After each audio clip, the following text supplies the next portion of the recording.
What's up, people? It's MediaShinobi, and I'm here to review episode 5 of Tokyo Ghoul. In this episode, we get introduced to a new character named Sukiyomi. Yeah, I can't pronounce Japanese names still. You should know that by now. You want to forget about it? Anyway, we see him take a very much interest in Kaneki. He's like, oh, he smells nice, and oh. We later find out that he wants to eat him. Eat him, not eat him out, just eat him. And he sets Kaneki up in this kind of gladiatorial human versus human battle where the loser gets eaten by the ghouls that are watching. And he ends up saving Kaneki because when he found out he was a ghoul, he now wants to save him to eat himself. So that's pretty much what happens in this episode. Again, nothing much. It just shows Kaneki also getting stronger, or at least practicing fighting skills, because the ghouls are now aware that two hunters, or what they're called doves, they're in this vicinity now. And we also learn a bit of foreshadowing because Kaneki also runs into a character named Ichori. You want to fight about it?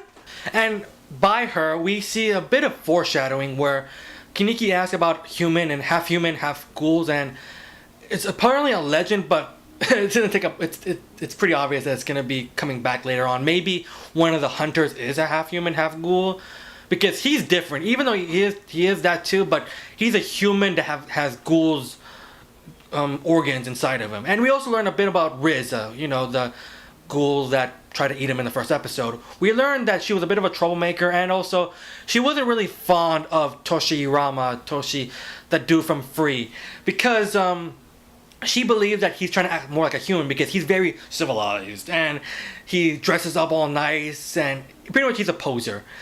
And we also get a little bit of Toka's life outside the cafe. I mean, she hangs out with a girl and she does eat human food, but I can tell it's a lot of struggle just vomiting that out. I cannot imagine it. I never did it myself, Jan.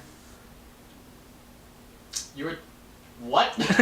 Overall, I felt it was a much better episode compared to last week's. It opened the world into a much more interesting direction where these ghouls are acting so civilized, yet they do something so barbaric, just like the Roman times, basically. And even though Kaneki hasn't done much, he's doing a little bit. I mean, he's getting somewhat stronger. He's learning how to fight a little bit, but he hasn't really shown his ghoul powers yet. But overall, it's hard to judge. It's always hard to judge the first couple episodes because it's all world building at this point, or introducing the characters and possible conflicts. I said it before in the other videos, and this is no different. And that's all I really gotta say. My expectation for the series kind of lowered because the pacing was pretty last episode, but now it's getting higher again. It's fluctuating. And Janan put up a point about the artsiness of the gore in this show. Well, for one, I kind of saw it from the very first time they decided to use that effect. I was like, negative. Why would you, first of all, the whole censoring issue, that's a big deal, and it still is a big deal to this very day. But if they were going to censor it, why would they go with a negative effect? That's a very visual and stimulating effect that you would use on an animated show. So by using negative, and this episode kind of showed why it's artsy, they did that whole negative effect in the background, while that character, I forgot what his name is. The Free guy. Yeah, sure. The guy from Free was still in color, so I was like... Oh, he wasn't in color. He was like blue blotches kind of thing. Oh, yeah, okay. Yeah. Well, I didn't look too hard at it, but I was like, okay. So it's more...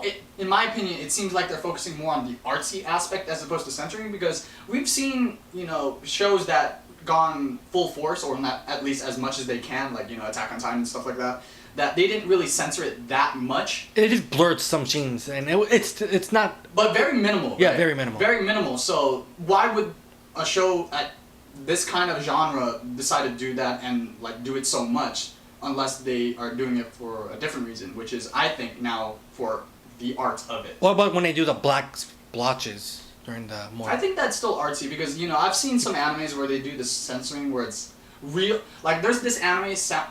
Hyrule Samurai High School Girl, whatever. But they were using ink blots to censor the body. But that was just an example of censoring, but at least done it at a somewhat artsy, bourgeois kind of way. With this series, my opinion kind of went up a little bit, but it's only by a nudge. I think the censoring is still slightly annoying. But it hasn't pushed me to the point where like I'm gonna drop this series. It's Yeah, still so interesting. I don't really go in for the gore for the most part. I go in for of course, the story mostly. The story is the most important. But as a gorehound, you know, it's just something that it's bothering me. Like, like I said before, if you're gonna at least do one kind of censoring. That's another thing that's annoying. That it has two kinds of censoring, negative and just big black blotches, and it just feels very inconsistent. So that's all I really got to say for this. It has interesting concepts that made me more interested in the series. I'm very curious to see what they do with that. So what do you guys think? Comment below. Let me know. Do you still get annoyed by the censoring? Check out our gaming channel. And that's all I gotta say. So it's MediaShinobi signing out. Peace.